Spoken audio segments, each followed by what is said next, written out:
C'est comme un médecin qui guérit les malades. Il est radié. Ah oui, exactement.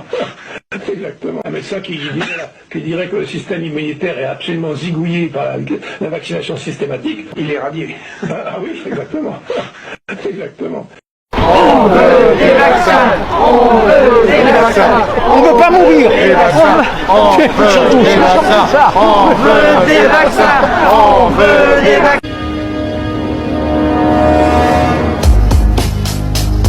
La matrice est un système, Néo. Et ce système est notre ennemi. Quand on est à l'intérieur, qu'est-ce qu'on voit partout? Des hommes d'affaires, des enseignants, des avocats, des charpentiers. C'est avec leur esprit qu'on communique pour essayer de les sauver. Mais en attendant, tous ces gens font quand même partie de ce système. Ce qui fait d'eux nos ennemis. Ce qu'il faut que tu comprennes, c'est que pour la plupart, ils ne sont pas prêts à se laisser débrancher. Bon nombre d'entre eux sont tellement inconscients et désespérément dépendants du système qu'ils vont jusqu'à se battre pour le protéger. Ouais, en gros, les noirs, ils sont bons à rien, quoi.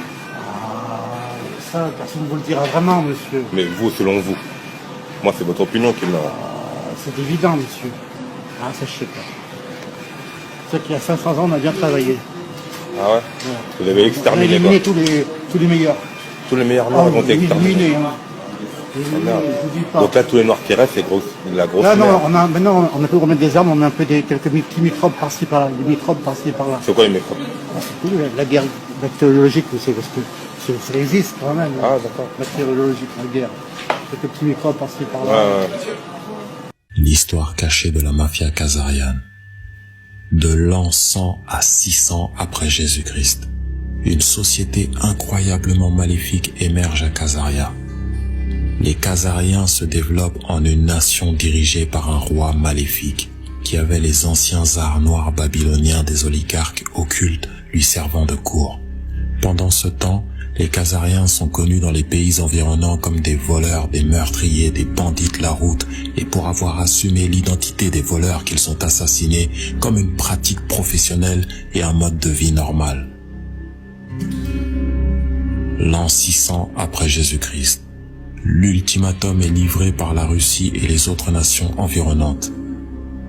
Les dirigeants des nations environnantes, en particulier la Russie, ont eu tant d'années de plaintes de leurs citoyens que, en tant que groupe, ils ont lancé un ultimatum au roi khazarien. Ils envoient un communiqué au roi khazarien selon lequel il doit choisir l'une des 3 religions abrahamiques pour son peuple, en faire sa religion officielle d'État et exiger que tous les citoyens khazariens la pratiquent et socialiser tous les enfants khazariens pour pratiquer cette foi. Le roi khazarien a eu le choix entre l'islam, le christianisme et le judaïsme. Le roi khazarien a choisi le judaïsme et a promis de respecter les exigences établies par la Confédération des nations environnantes dirigée par le tsar russe. Malgré son accord et sa promesse, le roi khazarien et son cercle restreint d'oligarques pratiquaient la magie noire babylonienne ancienne, également connue sous le nom de satanisme secret. Ce satanisme secret impliquait des cérémonies occultes mettant en vedette des sacrifices d'enfants, après les avoir saignés, buvant leur sang et mangeant leur cœur. Le secret sombre et profond des cérémonies occultes était qu'elles étaient toutes basées sur l'ancien culte de Baal, également connu sous le nom de culte du hibou. Le symbole du hibou est utilisé parce que les hiboux peuvent voir dans l'obscurité. Afin de tromper la Confédération des nations dirigée par la Russie qui regardait Khazaria, le roi khazarien a fusionné ses pratiques de magie noire luciférienne avec le judaïsme et a créé une religion hybride satanique secrète, connue sous le nom de talmudisme babylonien. Cela a été fait la religion nationale de Khazaria et a nourri le même mal que Khazaria commettait auparavant. Malheureusement, les Khazariens ont poursuivi leur mauvaise voie, volant et assassinant ceux des pays voisins qui ont voyagé à travers Khazaria. Les voleurs khazars ont souvent tenté d'assumer leur identité après les avoir assassinés et sont devenus maîtres des déguisements et des fausses identités, une pratique qu'ils ont poursuivie jusqu'à ce jour, ainsi que leurs cérémonies occultes de sacrifice d'enfants qui sont en fait d'anciens cultes de Baal. 1000 après Jésus-Christ, la Russie et les nations environnantes en ont assez et agissent. Vers 1000 après Jésus-Christ, les Russes ont dirigé un groupe de nations autour de Khazaria et l'ont envahi, afin de mettre fin aux crimes khazariens contre leur peuple, qui comprenait l'enlèvement de leurs jeunes enfants et de leurs nourrissons pour leur cérémonie de sacrifice par le sang à Baal. Le roi khazarien et sa cour inférieure de criminels et de meurtriers sont devenus connus sous le nom de mafia khazariane. Les dirigeants khazariens disposaient d'un réseau d'espionnage bien développé grâce auquel ils obtenaient un avertissement préalable et s'échappaient de Khazaria vers les pays européens de l'Ouest, emportant avec eux leur vaste fortune en or et en argent. Ils se sont mis bas et se sont regroupés tout en assumant de nouvelles identités. En secret, ils ont continué leur rituel de sang et de sacrifice d'enfants sataniques et ont fait confiance à Baal pour leur donner le monde entier et toutes ses richesses. Comme ils ont prétendu qu'il le leur avait promis, tant qu'ils saignaient et sacrifiaient des enfants et des nourrissons pour lui. Le roi khazarien et sa mafia de cour ont comploté la vengeance éternelle contre les Russes et les nations environnantes, qui ont envahi Khazaria et les ont chassés du pouvoir. La mafia khazare envahit l'Angleterre après avoir été expulsée pendant des centaines d'années. Pour accomplir leur invasion, ils ont engagé Olivier Cromwell pour assassiner le roi Charles I et rendre l'Angleterre sûre pour les opérations bancaires. Cela a engendré les guerres civiles anglaises qui ont fait rage pendant près d'une décennie, entraînant un régicide de la famille royale et des centaines de véritables noblesses anglaises. C'est ainsi que la City de Londres a été créée en tant que capitale bancaire de l'Europe et a lancé le début de l'Empire britannique. La mafia khazarienne décide d'infiltrer et de détourner toutes les banques du monde en utilisant le Babylon Magic babylonien, également connu sous le nom de Babylon Magic, où l'art secret de gagner de l'argent à partir de rien en utilisant également le pouvoir d'une usure pernicieuse pour accumuler des intérêts. Les Khazars ont utilisé leur vaste fortune pour entrer dans un nouveau système bancaire basé sur la magie secrète de la magie noire babylonienne qu'ils prétendaient avoir appris auprès des mauvais esprits de Baal, en échange de leurs nombreux sacrifices d'enfants. Cette magie de l'argent babylonienne impliquait la soustation des certificats de crédit papier pour des dépôts d'or et d'argent, qui permettait aux voyageurs de voyager avec leur argent sous une forme qui leur offrait un remplacement facile en cas de perte ou de vol des certificats. Il est intéressant de voir comment le problème même qui a été déclenché par les Khazariens a également trouvé une solution. Finalement, le roi khazarien et sa petite cour environnante ont infiltré l'Allemagne avec un groupe qui a choisi le nom les Boers pour les représenter et continuer leur système de mal propulsé par Baal. Les Boers du bouclier rouge qui représentaient leur sacrifice secret d'enfants à base de sang ont changé leur nom en Rothschild, alias enfant du rocher, Satan. Les armoiries de Rothschild contiennent un point fermé avec 5 flèches symbolisant les 5 dynasties établies par les 5 fils de Mayer Rothschild, en référence au psaume 127, comme les flèches entre les mains d'un guerrier. Les enfants de la jeunesse le sont aussi. La devise de la famille apparaît sous le bouclier, Concordia Integritas Industria, unité, intégrité, industrie. Les Rothschild s'infiltrent et détournent la British Bank, puis détournent toute la nation d'Angleterre. Boer Rothschild a eu 5 fils qui se sont infiltrés et ont repris les services bancaires européens et le système bancaire central de la ville de Londres par le biais de diverses opérations secrètes astucieuses, y compris un faux rapport sur la victoire de Napoléon contre les Britanniques, alors qu'il a en fait perdu. Cela a permis aux Rothschild d'utiliser la fraude et la tromperie pour voler la richesse de la noblesse anglaise et de la gentry terrienne, qui avait fait des investissements commerciaux avec les institutions bancaires de la City de Londres. Les Rothschild ont mis en place un système bancaire privé spécialisé dans la fabrication de fausses monnaies à partir de rien, facturant une usure pernicieuse au peuple britannique en utilisant ce qui aurait dû être son propre argent. C'est l'art noir de la magie babylonienne. Ils ont affirmé aux initiés qu'une telle technologie et un pouvoir financier secret leur avaient été fournis par Baal en raison de la fréquente hémorragie des enfants et des sacrifices de rituels. Une fois qu'ils ont infiltré et détourné le système bancaire britannique, ils se sont croisés avec les royales britanniques et ont infiltré et complètement détourné toute l'Angleterre et toutes ses principales institutions, Certains experts estiment que les Rothschild ont génocidé les membres de la famille royale en organisant des élevages illicites et adultères gérés secrètement avec leurs propres hommes khazars afin de remplacer les royales par leurs propres prétendants au trône.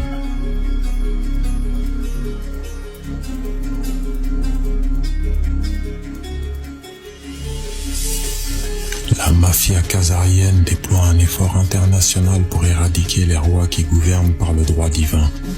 Dans les années 1600, les Khazars assassinent les royales britanniques et les remplacent par leurs propres contrefaçons.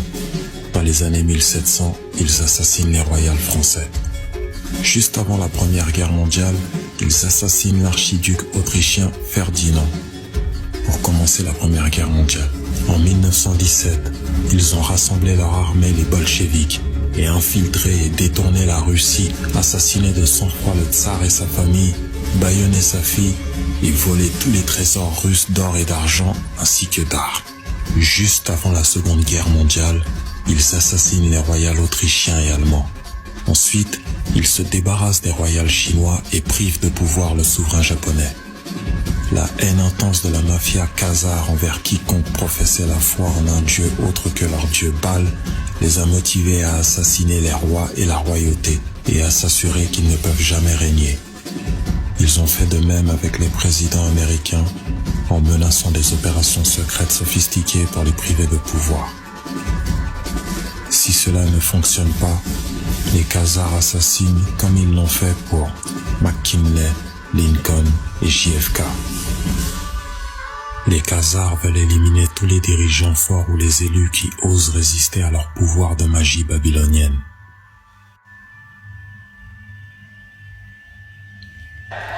Les Rothschild créent un trafic international de stupéfiants pour le compte des Khazars.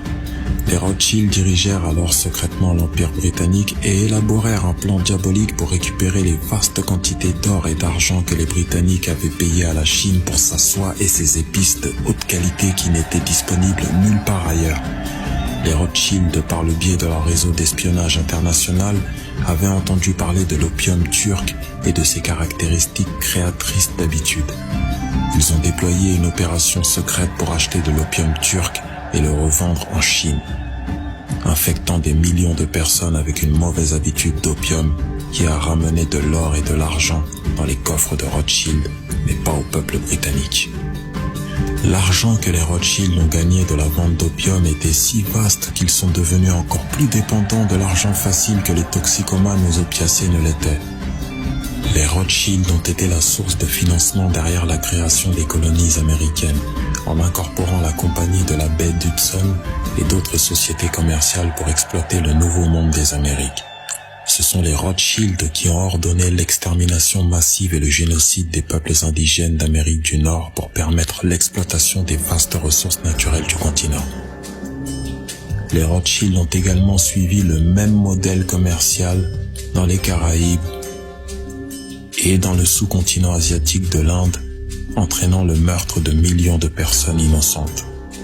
Les Rothschild lancent la traite négrière internationale, une entreprise qui considérait ces humains kidnappés comme de simples animaux. Une vision que les Khazariens imposaient à toutes les personnes du monde qui ne faisaient pas partie de leur cercle diabolique.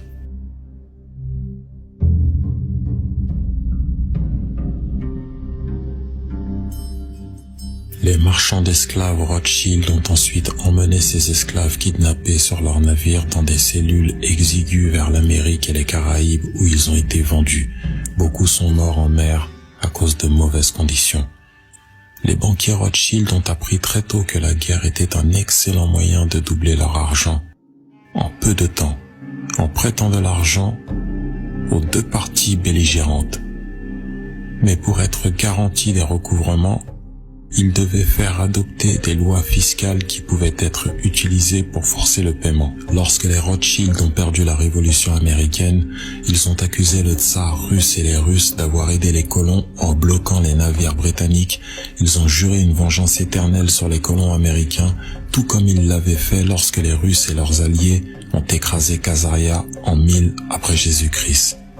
Les Rothschild et leur oligarchie anglaise qui les entouraient ont tracé des voies pour reprendre l'Amérique et cela est devenu leur principale obsession. Leur plan préféré est de créer une banque centrale américaine avec de la magie babylonienne et de la contrefaçon secrète. Rothschild tente de reprendre l'Amérique en 1812, au nom de la mafia khazarienne, mais échoue. Encore une fois à cause de l'ingérence russe.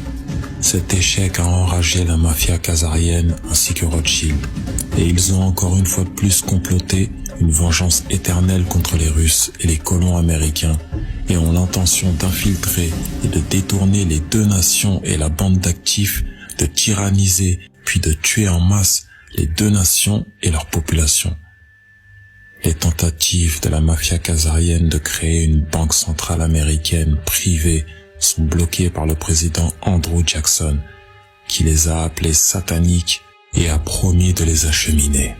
Enfin, en 1913, Rothschild a réussi à établir une tête de pont majeure à l'intérieur de l'Amérique et un ennemi maléfique de tous les Américains. En 1913, Rothschild a pu établir une tête de pont en soudoyant les membres du Congrès, afin qu'ils adoptent la loi sur la réserve fédérale inconstitutionnelle illégale la veille de Noël sans quorum requis. La loi a ensuite été signée par un président tordu et racheté, qui était un traître à l'Amérique, comme les membres du Congrès qui l'ont voté. Les Rothschild créent alors un système de taxation illégale en Amérique. La mafia khazare a mis en place un système fiscal illégal et inconstitutionnel, afin de garantir que les Américains devraient payer des dépenses de haut niveau du gouvernement américain, approuvées par un Congrès racheté et des marionnettes présidentielles, mises en place par une campagne de corruption de la finance de la mafia khazare.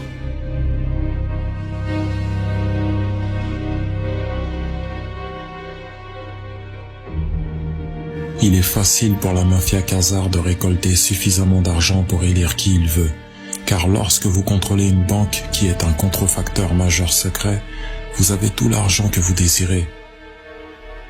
À peu près au même moment où ils ont créé leur système fiscal illégal en Amérique, ils ont également soudoyé des membres du Congrès pour qu'ils approuvent l'Internal Review Service, qui est leur agence de recouvrement privé constituée à Porto Rico.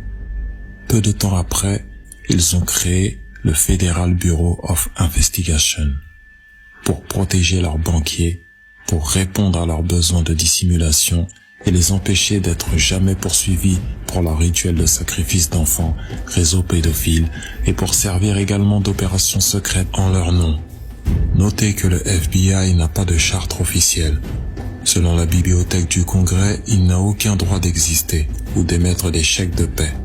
Les Rothschild ont déployé la révolution bolchevique en Russie pour extraire une vengeance incroyablement sauvage et sanglante contre les Russes innocents qu'ils avaient complotés pendant de nombreuses années. Depuis la destruction de Khazaria, les bolcheviks ont en fait été créés et déployés par la mafia khazare en tant que partie essentielle de leur vengeance planifiée depuis longtemps contre le tsar russe et le peuple russe innocent pour avoir brisé Khazaria en environ 1000 après Jésus-Christ pour son vol répété, son meurtre et son vol d'identité, les voyageurs des pays entourant Khazaria. Ce fait peu connu explique l'extrême violence exercée sur la Russie en tant que vengeance de longue date de la mafia khazarienne contrôlée par Rothschild.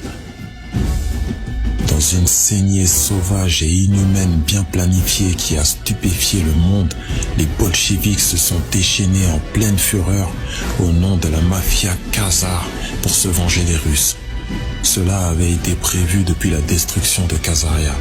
Les bolcheviks, sous la direction du Rothschild, ont violé, torturé et assassiné en masse environ 100 millions de Russes, dont des femmes, des enfants et des nourrissons.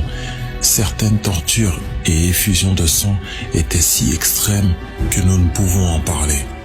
La mafia khazarienne décide de détourner tout le judaïsme. La mafia khazare de Rothschild a créé un plan directeur pour contrôler tout le judaïsme. Il a détourné le judaïsme, l'a modéré hors du talmudisme babylonien, luciférianisme ou satanisme et a pris le contrôle des professions bancaires et de Wall Street en général, le Congrès, les principaux médias de masse, ainsi que la plupart des richesses et des moyens économiques de réussite. Ainsi, La mafia Khazar Rothschild pourrait transmettre la richesse et le succès à ces judaïques qui ont bu leur aide et les utiliser comme découpes actifs et sayanim.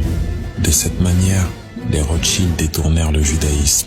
Leur financement de la Knesset israélienne et sa construction en utilisant l'architecture occulte franc-maçon ont montré leur engagement envers le talmudisme occulte et babylonien et tout le mal qui l'accompagne, y compris le sacrifice d'enfants à leur dieu secret Baal. Ils ont mis en place un système NWO, appelé World Zionism, qui a enseigné et inculqué aux judaïques sensibles un délire paranoïaque de supériorité raciale qui supposait que tous les gentils avaient l'intention de tuer en masse tous les judaïques. Ils ont appelé cette illusion judaïque de masse raciale paranoïaque de conquête du monde le sionisme mondial, qui est en réalité une forme de talmudisme babylonien ou de luciférianisme qui était inconnu des judaïsmes traditionnels. Le système a été conçu pour utiliser les judaïques comme couverture, mais aussi pour les oindre de la puissance monétaire babylonienne, afin de les utiliser comme découpe, et pour être ensuite sacrifiés à Lucifer en 2 étapes. Selon la Croix-Rouge, respecter la première étape serait une guerre planifiée dans les camps de travail nazis. Coupé de tout approvisionnement entraînant la mort de 200 000 judaïques de faim, de maladie, ainsi qu'environ 90 000 détenus non judaïques dans les mêmes causes, chiffre officiel, ce nombre représente 5% de ce que prétend la mafia khazarienne, alias les sionismes mondiaux. Le deuxième grand sacrifice serait lorsque le roi luciférien du nouvel ordre mondial serait placé au pouvoir et lorsque les 3 religions abrahamiques seraient éradiquées, en particulier le judaïsme qui serait blâmé pour toutes les guerres et la destruction du monde. D'ici là, les Rothschild se transformeraient une fois de plus en une nouvelle identité complète non associée au judaïsme sous aucune forme, pas même au sionisme mondial. Il est important de réaliser que la mafia Khazar Rothschild a réduit l'Allemagne à néant après la Première Guerre mondiale, créé un vide pour le fascisme, puis l'a reconstruit, créant le nazisme et installant Hitler comme contrefort à leur bolchevisme russe. Hitler est devenu un problème pour la mafia Khazar lorsqu'il s'est libéré et a commencé à agir dans l'intérêt du peuple allemand et a développé son propre système bancaire sans les Rothschild. Hitler a introduit un système financier exempt d'usure et bénéfique pour la classe ouvrière. Cela exigeait la destruction totale de l'Allemagne et du peuple allemand, car les Rothschild et les Khazariens ne pouvaient jamais permettre à un système économique qui ne dépendait pas d'usure d'exister. Nous voyons la même chose aujourd'hui avec la guerre khazarienne contre l'islam, car l'islam interdit l'usure. C'est pourquoi Israël est si énergique et agressif à propos de la destruction de l'islam. La mafia Khazar Rothschild a depuis développé le schéma habituel de la mise en scène secrète d'attaques sous faux drapeau, en tant que procédure opérationnelle standard pour inciter les Américains à mener des guerres pour la mafia Khazar. Après la fin de la Seconde Guerre mondiale, Rothschild a déployé la guerre froide et l'a utilisée comme excuse pour amener des scientifiques nazis et des experts en contrôle mental en Amérique dans le cadre de l'opération Paperclip. Cela a permis de mettre en place un système mondial d'espionnage et d'espionnage qui dépassait de loin tous leurs efforts intérieurs. Dans ce nouveau système, ils continuent d'infiltrer et de détourner toutes les institutions américaines, y compris les divers systèmes religieux américains, la franc-maçonnerie, en particulier le rite écossais et le rite York, l'armée américaine, US, Intel et la plupart des entrepreneurs de défense privée, le pouvoir judiciaire et la plupart des agences de l'USG, y compris la plupart des gouvernements des États, ainsi que les 2 principaux partis politiques. La mafia Khazar Rothschild met en place des camps de travail nazis comme prétexte pour manipuler plus tard les Alliés en leur accordant leur propre colonie privée en Palestine, en utilisant des terres volées aux Palestiniens. La mafia khazare de Rothschild ont pu utiliser leur soi-disant holocauste mal étiqueté pour servir de déclencheur de contrôle mental pour contrecarrer et résister à toute critique de leur manière sioniste. La vérité est que la mafia khazare Rothschild a mis en place des camps de travail nazis pour faire d'énormes profits à leur société qui gérait leurs camps de travail et fournissait leurs machines de guerre nazies. Une fois que la mafia khazare de Rothschild ont acquis leur propre parti privé en Israël en 1947 grâce à leur manipulation politique secrète, ils ont commencé à considérer secrètement toute la Palestine comme leur nouvelle Khazaria. Leur plan inclut leur fantasme de construire un plus grand Israël, en prenant le contrôle de tout le Moyen-Orient et en manipulant des goïms américains stupides pour combattre et mourir en leur nom, en prenant toutes les terres arabes pour Israël et la mafia khazarienne, ainsi que leurs richesses et leurs ressources naturelles, en particulier leur pétrole brut. 97,5% des judaïdes vivant en Israël n'ont absolument aucun ADN hébreu ancien, ne sont donc pas sémites et n'ont aucun lien de sang ancien avec la terre de Palestine.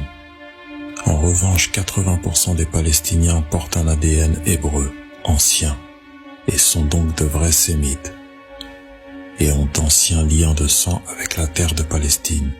Cela signifie que les vrais antisémites sont les Israéliens qui volent des terres palestiniennes pour construire des colonies israéliennes. Et ce sont des Israéliens qui tyrannisent et assassinent en masse des Palestiniens innocents. La mafia khazare Rothschild décide de contrôler mentalement les masses américaines pour faciliter leur manipulation afin qu'elles approuvent leur guerre illégale, inconstitutionnelle, non provoquée, non déclarée, impossible à gagner, perpétuelle, nécessaire pour réaliser d'énormes profits et gagner plus de puissance mondiale. La mafia khazare Rothschild a décidé d'acquérir un contrôle total sur toute l'éducation publique en créant le ministère de l'Éducation et en créant des programmes d'études mondialistes et socialistes basés sur la rectitude politique, la diversité et les enseignements. La perversion est normale. Le fluorure est ajouté à l'eau et au dentifrice public. Et les dentistes sont contrôlés pour croire que le fluorure empêche les caries et n'est pas nocif pour la fonction cérébrale ou la fonction thyroïdienne, ce qu'il est. L'ajout de fluorure à l'approvisionnement public en eau et au dentifrice est de stupéfier les Américains en abaissant en moyenne le QI opérationnel et en rendant les gens beaucoup plus dociles qu'ils ne le seraient normalement. La mafia khazare a utilisé son pouvoir monétaire pour prendre le contrôle de toutes les écoles de médecine allopathique et a créé et contrôlé l'American Medical Association et d'autres sociétés médicales afin de s'assurer que leurs programmes basés sur les mensonges et la tromperie étaient poursuivis. Une partie de ce plan massif visant à abrutir et à contrôler l'esprit des masses américaines consistait à acheter et à consolider tous les médias de masse américains en 6 grands médias de masse contrôlés. Les chefs de la mafia khazare Rothschild décident qu'il est temps d'utiliser l'Amérique pour achever leur démantèlement et leur occupation finale du monde entier, en instituant une attaque majeure sous faux drapeau en Amérique pour blâmer les islamiques qu'ils veulent que l'Amérique attaque à tort leur nom.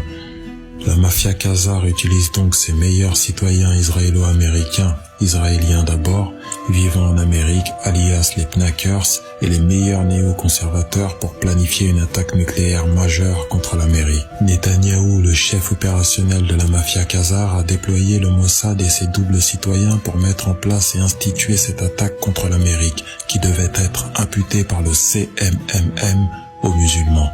Ils ont informé leurs meilleurs rabbins et amis du sionisme mondial de ne pas voler ce jour-là et de rester en dehors de New York, tout comme Larry Silverfish, l'un des principaux hommes impliqués dans l'opération.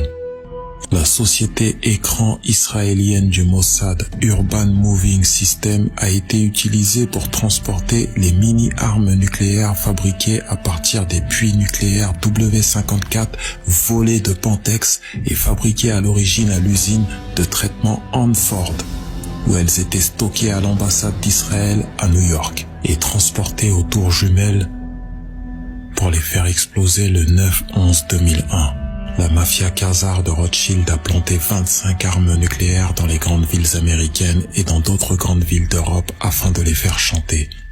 C'est ce qu'on appelle leur option Samson, et a été découvert et divulgué pour la première fois par Seymour Hersh. La mafia Khazar Rothschild a également obtenu des ogives S-19 et S-20 d'un membre corrompu du Congrès chargé de racheter des mirves ukrainiens au nom de l'USG afin de les déclasser. Au lieu de cela, il les a vendus aux Israéliens et a partagé l'argent avec d'autres membres du Congrès clés impliqués. Il s'agit d'une haute trahison et d'une infraction capitale passible de l'exécution. Juste après leur attaque contre l'Amérique, la mafia Khazar Rothschild a déclaré à l'administration américaine qu'ils allaient faire exploser des armes nucléaires de la taille d'un buster de la ville dans certaines villes américaines, y compris d'ici, si l'administration refusait d'autoriser Israël à créer sa propre grande force d'occupation de l'État policier en Amérique, basée sur la consolidation de tous les alphabets américains et de l'application des lois sous un contrôle central israélien. Cette nouvelle force d'occupation israélienne appelée Homeland Security était initialement dirigée par des citoyens doubles et des pervers. L'ancienne directrice du DHS, Janet Napolitano, est poursuivie pour harcèlement sexuel contre des hommes travaillant au DHS. Elle a ordonné de déplacer leur bureau dans les toilettes pour hommes. Le traître double citoyen Michael Chertoff, un nom traduit du russe par fils du diable, était le cerveau criminel qui a créé le DHS avec l'ancien chef de la Stasi est-allemande, Markus Wolf, qui a été embauché comme consultant spécial et mourut mystérieusement dès la fin de sa mission. La mafia Khazar Rothschild n'a jamais pensé qu'il serait exposé pour son attaque nucléaire contre l'Amérique. Mais il a commis l'une des plus grandes erreurs tactiques de l'histoire et a surestimé sa mainmise avec excès d'orgueil, basé sur un succès trop facile en raison de leur pouvoir monétaire extrême dans le passé. Ils pensaient qu'ils avaient un contrôle total sur le CMMM et pourraient empêcher tout secret de l'AIEA, et l'enquête de Sonja Labs n'a jamais été dévoilée au public américain. Ils ont commis une grave erreur tactique car maintenant la vérité sur leur rôle dans l'attaque de l'Amérique est publiée sur Internet. Ce que la mafia Khazar Rothschild ne comprenait pas, c'était le pouvoir d'Internet et comment les pépites de vérité publiées et diffusées sur lui résonnaient avec les peuples du monde et se répandaient comme une traînée de poudre à la vitesse de la lumière. La vérité est diffusée aux masses partout. Cette incroyable erreur tactique de la mafia Khazar est si grande qu'elle les condamnera à l'exposition complète et à la destruction complète qu'ils méritent. L'ordre de Netanyahou de poursuivre et de livrer l'attaque nucléaire contre l'Amérique restera dans l'histoire comme l'une des plus grandes erreurs de la mafia Khazar et celle qui sera blâmée pour leur exposition et leur destruction par le monde qui est maintenant en train de se regrouper contre eux. Les Russes ont maintenant divulgué les fichiers de l'AIEA et de Sonja Labs et d'Adol Danger qui leur ont été remis par Edward Snowden. Bientôt tous ces fichiers seront fournis à tous les Américains et au monde via Internet. Et cela ne peut pas être arrêté. Un certain nombre de Russes du haut commandement militaire en Russie et au plus haut poste de direction du gouvernement russe se rendent compte que c'est la même cabale du crime organisé qui a organisé les Khazariens en bolcheviks pour assassiner en masse 100 millions de Russes innocents. Et ces hommes veulent un retour sur investissement.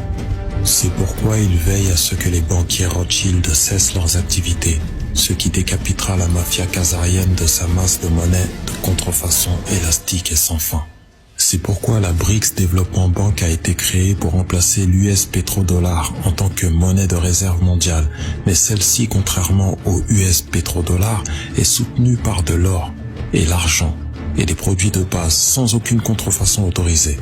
Le haut commandement militaire américain sait que Netanyahou a ordonné à son double citoyen du Mossad et de l'État d'attaquer l'Amérique en utilisant des armes nucléaires, au nom de la mafia khazarienne. Leurs jours de pouvoir anti-humain sont maintenant limités. L'équipe américaine secrète est incroyablement bien formée, appelée Nuclear Snake Eaters, est maintenant à pied d'œuvre pour fouiller toutes les valises diplomatiques et expéditions israéliennes entrantes, conduire et survoler des synagogues et des ambassades israéliennes et des maisons sûres du Mossad avec des détecteurs de rayons gamma et d'hélium-3 de haute technologie et en utilisant des satellites ultra high-tech réglés et focalisés pour rechercher toutes les fausses nucléaires stockées, ainsi que de travailler dur pour récupérer toutes les fausses nucléaires volées par les Israéliens partout dans le monde en dehors d'Israël. Le sionisme n'est que l'œuvre des Rothschild. Les Rothschild sont toujours en activité. Leur activité ne cessera de croître que lorsque les gens s'apercevront de la supercherie qu'ils sont, au service du démon, tout en se délectant de la sueur de notre front. Ainsi le monde reste prisonnier de l'esclavage moderne monétaire, par une poignée d'élites qui s'octroient tous les droits. La mafia Khazar. C'est clandestin. Tous les empires du passé ont été érigés par l'armée. La majorité de la population aux États-Unis n'a aucune idée que nous vivons pour le bénéfice de l'empire clandestin. Qu'aujourd'hui il y a plus d'esclavage dans le monde que jamais auparavant. Donc vous devez vous poser la question. Eh bien, si c'est un empire, alors qui est l'empereur? Manifestement, nos présidents des États-Unis ne sont pas des empereurs. Un empereur est quelqu'un qui n'est pas élu, ne remplit pas un mandat et ne rend pas de compte. Donc, vous ne pouvez étiqueter nos présidents de cette façon. Mais nous avons ce que je considère être l'équivalent d'un empereur. Et c'est ce que j'appelle la corporatocratie. La corporatocratie est ce groupe d'individus qui administrent nos plus grosses corporations. Exxon, Federal Reserve, FMI, JP Morgan Chase, CIA, World Trade Organization, World Bank, etc. Et ils agissent réellement comme les empereurs de cet empire. Ils contrôlent nos médias soit par la possession directe ou par la publicité. Ils contrôlent la plupart de nos politiciens, car ils financent leurs campagnes soit au travers des corporations ou par des contributions personnelles qui émergent des corporations. Ils ne sont pas élus, ils ne remplissent pas un mandat, ils ne rendent de compte à personne. Et au sommet de la corporatocratie, vous ne pouvez distinguer si la personne travaille pour une société privée ou le gouvernement, car ils font toujours un mouvement de va-et-vient. Donc, vous avez un type qui est à un moment le président d'une grosse société en bâtiment comme Halliburton, et le moment suivant, il est le vice-président des États-Unis, ou le président qui était dans le négoce du pétrole. Et c'est vrai que vous avez des démocrates ou des républicains dans l'administration, vous avez ce mouvement de va-et-vient. Et dans un sens, notre gouvernement est invisible la plupart du temps. Et ces stratégies sont exécutées par nos corporations à un niveau ou à un autre. Et encore une fois, les stratégies des gouvernements sont essentiellement forgées par la corporatocratie et sont alors présentées au gouvernement et deviennent des plans gouvernementaux. Ces gens n'ont pas à se regrouper et comploter pour faire les choses. Leur principe essentiel et fondamental est de maximiser les profits, sans considérer le coût social et environnemental. Cette opération de manipulation par la corporatocratie au travers des dettes, corruption et renversement politique est appelée la mondialisation. Comme la Réserve fédérale garde le public américain dans une position de servitude au travers de dettes, de l'inflation et des intérêts, la Banque mondiale et le FMI exécutent ce rôle à l'échelle mondiale. L'arnaque de base est simple. Mettez un pays en dette, vous divisez le peuple en querelles, ou en corrompant le chef de ce pays qui impose des conditionnalités ou une politique d'ajustement structurel, souvent constituée de la dévaluation monétaire. Par exemple, lorsque la valeur d'une monnaie chute, il en est de même pour tout ce qui est évalué par elle, ce qui rend les ressources locales disponibles pour les pays prédateurs à une fraction de leur valeur. De larges coupes dans les programmes sociaux incluant en général l'éducation et la santé compromettent le bien-être et l'intégrité d'une société laissant le public vulnérable à l'exploitation. Privatisation des entreprises publiques signifie que les systèmes socialement importants peuvent être rachetés et régulés pour des corporations étrangères pour le profit. Par exemple, en 1999, la Banque mondiale insista pour que le gouvernement bolivien vende le système public d'approvisionnement d'eau de sa troisième ville la plus grande à une subvention de la société états-unienne Bechtel. Aussitôt que ça se produisit, la note d'eau des résidents locaux déjà appauvris a grimpé en flèche. Il a fallu attendre une véritable révolte du peuple pour que le contrat avec Bechtel soit annulé. Ensuite, il y a la libéralisation des échanges ou l'ouverture de l'économie retirant toutes les restrictions sur les échanges extérieurs, ce qui permet un certain nombre de réalisations économiques abusives, telles que l'introduction de produits en masse par des sociétés transnationales, disloquant la production indigène et ruinant l'économie locale. L'exemple est la Jamaïque, qui après avoir accepté des prêts et des conditionnalités de la Banque mondiale, a perdu son plus grand marché de récolte en raison d'une compétition avec les importations de l'Ouest. Aujourd'hui, d'innombrables agriculteurs sont sans travail car incapables de rivaliser avec les grosses sociétés.